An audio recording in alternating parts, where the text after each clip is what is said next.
Am I the man makeover of the week? Are you serious? Yeah. So I love my man, but what you mean, but? There is a moment in every powerful man's life when the entire world stops watching what he built and starts watching what he might lose. For Steve Harvey, that moment did not come quietly. It did not arrive with a press release or a carefully worded statement from a publicist. It spread the way wildfire spreads in dry season, fast, hungry, and completely indifferent to the truth. And what made it so devastating was not just the accusation itself. It was the timing. Because this was a man who had spent decades telling the world that love, when it is real, does not break. And suddenly, millions of people were whispering that his greatest proof had crumbled. What actually happened behind the headlines, and what it reveals about who Steve Harvey truly is underneath all the suits and the cameras and the applause, is a story far more complicated than anything the internet ever told you. Steve Harvey turned 68 years old in January of 2025. By any measure, he had arrived somewhere extraordinary. He was hosting one of the most successful game shows in American television history. His radio program reached millions of listeners every single week. His books had sold millions of copies. His foundation was changing the lives of young men growing up without fathers. His Atlanta estate was a monument to everything he had once only dared to write on a piece of paper as a child. And standing at the center of all of it, as she had been for nearly 2 decades, was Marjorie Harvey, the woman he called his salvation, the woman he said had saved his life when God had already saved his soul. To understand why the rumors of 2023 hit with the force they did, you have to first understand what that marriage actually represented, not just to Steve Harvey personally, but to the millions of people who had built their own hopes for love on the foundation of his story. Steve Harvey did not come from comfort. He came from Welch, West Virginia, a coal mining town, and later Cleveland, Ohio, where he grew up on a block that would one day bear his name, but at the time offered very little in the way of promise. His father, Jesse, was a coal miner turned insurance salesman. His mother, Eloise, was a Sunday school teacher whose faith was not decorative. It was structural. It held things together when everything else wanted to fall apart. Young Steve was a boy with a stutter so severe that other children mocked him openly. He found a way through that stutter not by hiding it, but by turning it into something unexpected. He made people laugh.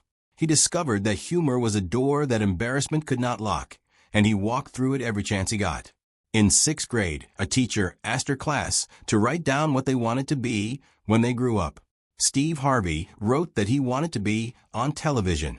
This was not a modest ambition for a stuttering boy from a working-class family in Cleveland in the late 1960s.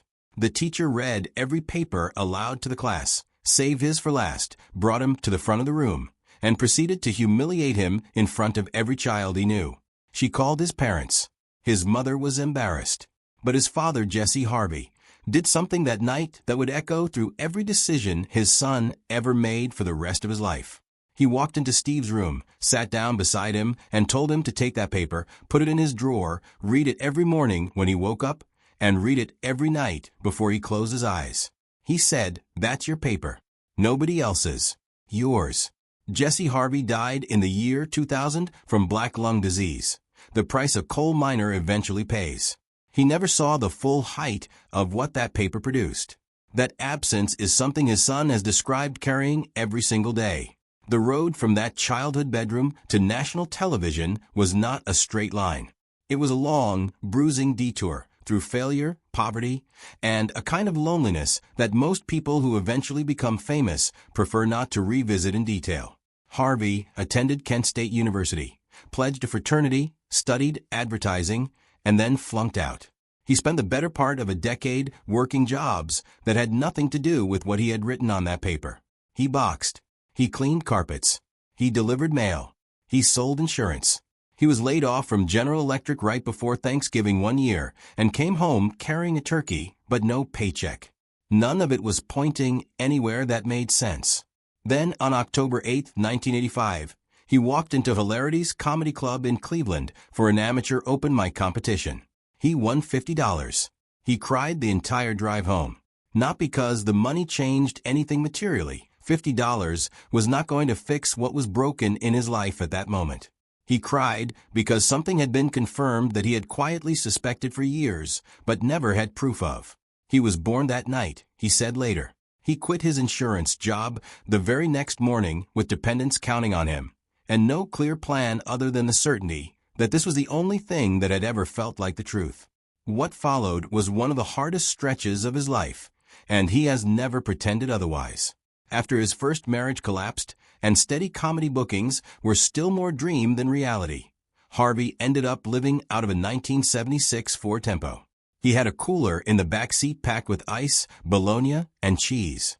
He hung his dress suits carefully in the rear window so they would stay pressed enough to wear on stage. He showered in gas station bathrooms and hotel lobbies. He earned almost nothing in a given week and sent most of what he did earn back to the family he could no longer live with. He drove to comedy bookings across the state on fuel he could not always afford to pay for. This went on for 3 years. Not 3 weeks. Not 3 months. 3 years of that life. And through all of it, he held on to something he described as a voice that told him to keep going, that promised to take him places he had never been if he would just refuse to quit. That endurance eventually paid off in ways that would have seemed fantastical to the man sleeping in that car. He became the permanent host of Showtime at the Apollo in 1993, a role he held for 7 straight years. His sitcom on the WB launched in 1996, ran for 6 seasons, and won more NAACP Image Awards than most shows even get nominated for. The Original Kings of Comedy Tour, which he anchored alongside Cedric the Entertainer, Bernie Mac, and D.L. Hughley, launched in late 1997 and became the highest-grossing stand-up comedy tour in American history at that point, pulling in $37 million over 2 years. His book on relationships sold nearly 3 million copies and spent over a year on the New York Times bestseller list. The film adaptation made nearly $100 million on a budget of $12 million. Family Feud, which he took over in 2010, became the first nationally syndicated program to grow its ratings for 7 consecutive years, and under his hosting it became the highest-rated version of the show in its 50-year existence. By 2024, his net worth stood at approximately $200 million. The distance between a bologna sandwich in the back of a Ford Tempo and a $200 million empire is almost impossible to calculate in purely financial terms. What it required was not just talent, though he has that. It required a specific kind of stubbornness that most people confuse with ambition, but is actually something closer to terror. Harvey himself said it plainly in an interview. He is running from homelessness. He said that if one show gets canceled, he has 3 more lined up. That is not the psychology of a man who has made peace with success. That is the psychology of a man who looked poverty directly in the face for 3 years and decided he would build so many walls between himself and that experience that it could never reach him again. That fear became fuel, and that fuel powered everything. But an empire built on that kind of fear also carries certain vulnerabilities. When you have told millions of people that you have found the answers to love, to relationships, to what men really think and what women really need, you are not just offering advice. You are making a promise. And the world is extremely patient when it comes to waiting for the moment a promise breaks. Steve Harvey had made his marriage the centerpiece of his public redemption narrative. He had pointed to Marjorie and said, "Look what love can do to a broken man." And so when the rumors came in the summer of 2023, they did not land as ordinary gossip. They landed as a potential unraveling of the entire story. The claims spread across social media platforms in the second week of August 2023 with the velocity and confidence of confirmed fact, despite having no confirmation attached to them. The allegation was that Marjorie Harvey had been unfaithful with 2 members of the couple's own household staff, specifically a bodyguard and a personal chef. The detail that made the story particularly cruel was that the bodyguard at the center of it, a man known publicly as Big Boom, was not just an employee. He was the person who had personally reconnected Steve and Marjorie in 2005 after years apart. He was, by a painful irony, the reason the marriage existed at all. He had reportedly told Harvey directly that the only time he had ever seen him truly happy was when Marjorie was in his life. That history made the accusation a kind of poetic destruction. The very person who had handed Harvey his greatest joy, allegedly, becoming the instrument of its collapse. None of it was true. Harvey addressed it publicly at InvestFest in Atlanta, where he was already scheduled to speak. Instead of ignoring the noise, he paused before his remarks and spoke directly to the audience with a calm that had something tightly wound underneath it. He said he was fine and that Marjorie was fine and suggested that people find something better to occupy their attention. The humor in his delivery was characteristic. He mentioned wishing he could use stronger language, but nobody in that room missed the weight sitting behind the joke. Marjorie posted a Bible verse on Instagram with a brief caption stating that she and her husband did not typically respond to lies and foolishness. Then she went completely quiet on social media for 3 full months.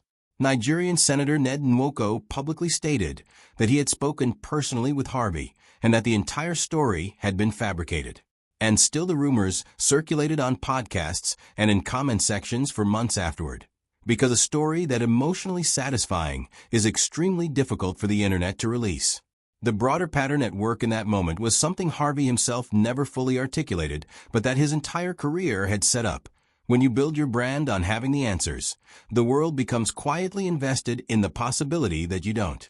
At the Griot Awards in November 2023, Harvey accepted a recognition, and his voice cracked visibly when he spoke about his wife. He said that woman had been with him through everything, that the vast majority of what the world knew about him had happened after he married her. There was no performance in it. The emotion was unguarded in a way that public figures rarely allow themselves to be, particularly in the middle of a media cycle that had spent months questioning the integrity of that exact relationship. In June 2025, the couple celebrated their 18th wedding anniversary with photographs taken at Lake Como in Italy. The images were quiet and unperformative. Just two people who had survived something together and were still standing on the other side of it. What made the cheating allegations land with such particular force was not just their content, but their context. Harvey's history with marriage before Marjorie was not a simple story, and the public knew at least the broad outlines of it. He had been married twice before. His first wife, Marcia Harvey, raised their 3 children largely on her own while he pursued his comedy career on the road. After their divorce in 1994, he fell so far behind on child support that a judge ordered him to pay more than $36,000 in accumulated back payments. Marcia never gave interviews about the marriage. She wrote her own books, remarried, and moved forward quietly. But that chapter, a father choosing his dream over his family, never fully left his public record. His second marriage, to Mary Lee Harvey, ended in 2005 and produced a legal aftermath that lasted more than a decade. The divorce settlement included substantial financial provisions, $40,000 per month in spousal support through 2009, a lump sum of $1.5 million, and 3 properties. Harvey received primary custody of their son Winton. What followed was a years-long public dispute in which Mary Harvey made serious allegations in YouTube videos that attracted hundreds of thousands of views, claiming that Harvey had been involved with Marjorie throughout their marriage and describing years of mistreatment. A court found her in contempt for violating a gag order and sentenced her to 30 days in jail in 2013. In 2017, she filed a $60 million lawsuit. Harvey's legal team called it entirely without merit. The case was dismissed on jurisdictional grounds in 2018, and it was never refiled. Harvey's attorney's position and the court records themselves painted a very different picture from the one Mary Harvey presented publicly. But the existence of that chapter, the bitterness, the courtroom battles, the satellite television interviews filmed from behind bars, had given those who wanted to doubt Harvey something substantial to point toward. The professional challenges of the years preceding the 2023 scandal were equally layered. In December 2015, Harvey hosted the Miss Universe pageant in Las Vegas and announced the wrong winner on live international television. He read a name from a card that had been redesigned at the last minute without his knowledge, a layout change that obscured the actual winner's name in a corner his thumb covered while reading. He crowned Miss Columbia. 2 full minutes of celebration unfolded on live broadcast in front of more than 190 countries before he walked back out, held up the card, and accepted full responsibility for an error that design analysts would later compare to the infamous butterfly ballot from the 2000 presidential election. His correction tweet, which misspelled the names of both countries before being deleted and reposted, gave the internet additional fuel. The clip has never stopped circulating. What most people did not report at the time was how Harvey responded in the weeks that followed. He did not retreat. He negotiated. He pushed for a continued relationship with the Miss Universe organization and ended up hosting 6 more editions of the pageant between 2016 and 2021. The woman whose crown was physically removed in front of the watching world, Ariadna Gutierrez, publicly forgave him by 2020 and stated clearly that she did not hold him responsible for the mistake. The internet, as is its nature, moved more slowly. The joke theft accusations that reemerged loudly in early 2024 following comedian Cat Williams' widely watched interview with Shannon Sharpe added another layer to the public reckoning around Harvey's legacy. Comedian Mark Curry had been raising these concerns publicly since late 2019, pointing to specific similarities between his material and content that appeared on Harvey's daytime talk show years later. TMZ placed footage from both performers side by side, and the structural similarities in the material were difficult to dismiss with a general denial. Angela Means, a respected figure in black comedy circles, confirmed on the record in mid-2020 that the pattern Curry described was real.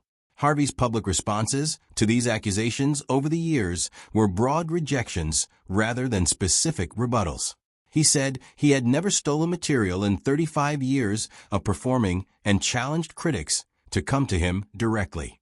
On a podcast appearance in late 2024, he walked back comments he had made about Williams at InvestFest that summer, acknowledging he probably should not have said what he said. The joke theft conversation is complicated by the practical realities of stand-up comedy as a profession. Individual jokes receive almost no copyright protection under existing law. The community has its own enforcement mechanisms: reputation, social pressure, collective memory. But those mechanisms only function when the person accused remains embedded in that community. Harvey had moved so completely into mainstream television that he was largely beyond the reach of stand-up community enforcement by the time the accusations were being made most loudly. The footage remains publicly available. The debate remains unresolved. What is true is that the man who built an empire giving relationship advice to millions had simultaneously accumulated enough grievances from enough people in his original community to give every piece of negative coverage a ready supply of corroborating voices. And yet, the jump speech exists, filmed on someone's phone in a television studio without any advertising or promotional apparatus behind it. The clip reached 58 million views on the strength of nothing, except what it actually said. Harvey told that audience that every successful person they had ever admired had jumped, had taken the terrifying step off the edge of what was safe and familiar into the open air of what they actually wanted. He said the parachute does not open immediately. He said you will hit the rocks. He said the parachute has to open eventually, and that this is not optimism. It is a promise from something larger than either the speaker or the listener. He said all of that as a man who had personally slept in a car, eaten cold cuts from a cooler, been publicly humiliated on international television, survived 2 deeply painful marriages, spent decades being accused of various betrayals, both personal and professional, and still somehow gotten back up every single time and found a way to convert the wreckage into something new.